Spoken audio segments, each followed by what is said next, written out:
गांव के एक कोने में मिट्टी के एक छोटे से घर में रहता था रामू नाम का एक किसान।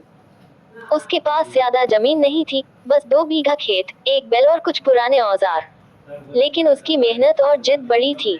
हर सुबह सूरज उगने से पहले वह खेत में होता। बरसात कम होती, कभी फसल बर्बाद हो जाती, तो कभी बाजार में दाम गिर जाते, लेकिन रामू कभी हार नहीं मानता। गांव के लोग कहते, रामू पगला गया है, इतनी मेहनत किस लिए। लेकिन रामू मुस्कुरा कर कहता, मेहनत का फल देर से मिलता है, पर मीठा होता है। एक साल गांव में भयंकर सूखा पड़ा। ज्यादातर किसानों ने खेती छोड़ दी, लेकिन रामू ने हार नहीं मानी। उसने कुएं से पानी खींचा, दिन रात खेत में पसीना बहाया। उस साल उसकी फसल कम थी, लेकिन बाकी गांव में जहां सूखा पड़ा था, वहां रामू का खेत हरा भरा था। उसकी लगन देखकर एक एनजीओ ने उसकी मदद की, उसे सिंचाई के लिए मोटर पंप, बीज और प्रशिक्षण दिया।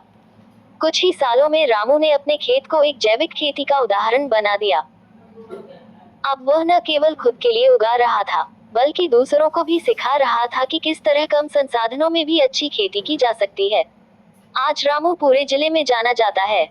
लोग उसे धरती पुत्र कहते हैं, क्योंकि उसने कभी अपनी जमीन और मेहनत से रिश्ता नहीं तोड़ा। योजक चिन्ह, योजक चिन्ह, योजक चिन्ह। बल्ब सीख, हालात कैसे भी हो, मेहनत और आत्मविश्वास से उन्हें बदला जा सकता है।